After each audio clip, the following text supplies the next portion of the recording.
ఓం గం గణపతియే నమః. సంపూర్ణ కార్తీక పురాణం పంచదశాధ్యాయం 15వ రోజు పారాయణం.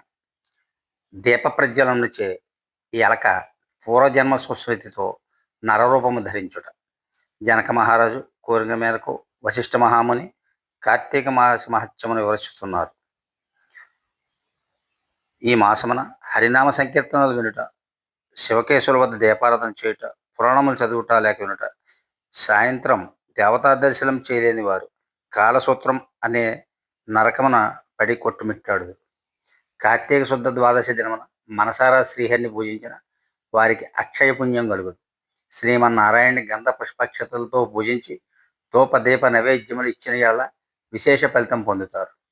ఈ విధముగా నెల రోజులు విడువక చేసిన యెడల అట్టివారు దేవదుందువులు మృగుచుండగా విమానమెక్కి వైకుంఠమునకు పోవుదురు. నెల రోజులు చేయలేని వారు కార్తీక శుద్ధ త్రయోదశి, చతుర్దశి, పూర్ణిమ రోజులందైనను నిష్ఠతో పూజలు చేసి ఓవనీతితో దీపం వెలిగించవలెను. ఈ మహాకార్తీకంలో ఆవు పాలు పితికినంతసేపు మాత్రమే దీపం ఉంచిన యెడల మరుజన్మలో బ్రాహ్మణుడిగా జన్మించిన, ఇతరులు ఉంచిన దీపము ఎగద్రోసి వృద్ధి చేసిన యెడలను లేక ఆరిపోయిన దీపం వెలిగించినను అట్టి వారు సమస్త పాపములను హరించును. అందుకో కథ చెబుతాను విను. సరస్వతి నదీ తీరమున శిథిలమైన దేవాలయం ఒకటి కలదు. కర్మనిష్ఠుడని దయాహృదయుడు ఒక యోగి పుంగవుడు ఆ దేవాలయం వద్దకు వచ్చి కార్తీక మాసం అంతయు అచ్చటనే గడిపి పురాణ పఠం చేయు తలంపు రాగా ఆ పాడుబడి ఉన్న దేవాలయమును శుభ్రముగా ఊడ్చి నీళ్లతో కడిగి బొట్లు పెట్టి పక్క గ్రామమునకు వెళ్ళి ప్రమిదలు తెచ్చి దూదితో ఒత్తులు చేసి 12 దీపముల నుంచి స్వామిని పూజించను. నిష్ఠతో పురాణం చదువుచుడు. ఈ విధంగా కార్తీక మాస ప్రారంభం నుండి చేయుచుడు. ఒక రోజున ఒక మూషికము ఆ దేవాలయంలో ప్రవేశించి నలుమూలలా వెతికి తొనడానికి ఏమీ దొరక్క అక్కడే అరిగిపోయి ఉన్న పత్తిని తినవలసిందేనని అనుకుని నోట కరుచుకుని పక్కన దీపం వద్ద ఆగాను.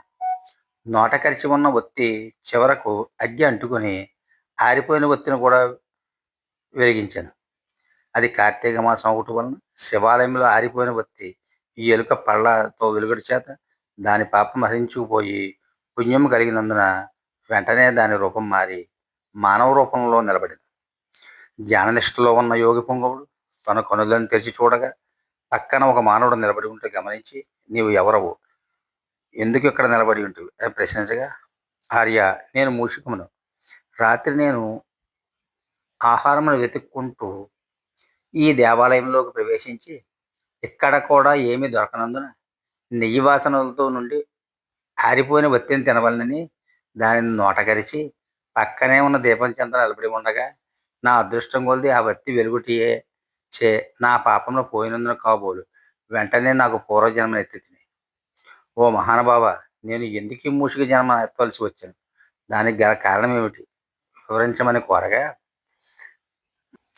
అంత యోగీశ్వరుడు ఆశ్చర్యపడి తన దివ్య దృష్టితో సర్వము తెలుసుకుని, ఓ ఈ కిందటి జన్మలో నీవు బ్రాహ్మణుడు, నిన్ను బాహలికుడిని పిలిచేవారు, నీవు జైనమత వంశానికి చెందినవాడు, నీ కుటుంబాన్ని పోషించుటకు వ్యవసాయం చేస్తూ ధనాశాపరుడివై దేవపుత్రులు నిత్యకర్మములు మరిచి నీచుల సాహసం వలన నిషిద్ధాన్నము తినుచు మంచివారులను యోగులను నిందించుచు పొర్లి చెంత స్వార్థ చింతన కలవాడివై ఆడపిల్లలను అమ్మవృత్తి చేస్తూ దానివల్ల సంపాదించిన ధనాన్ని కూడబెట్టుచు సమస్త తినుబండారములను కోడి చౌకగా కొని తిరిగి వాటిని ఎక్కువ ధరకు అమ్మి సంపాదించిన ధనము నీవు అనుభవింపక ఇతరులకు ఇవ్వక ఆ ధనము భూస్థాపితం చేసి పిసినారివై జీవించినావు.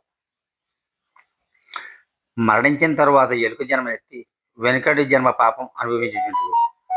నేడు భగవంతుని దగ్గర ఆరిపోయిన దీపాన్ని వెలిగించినందున పుణ్యాత్ముడివైతివి.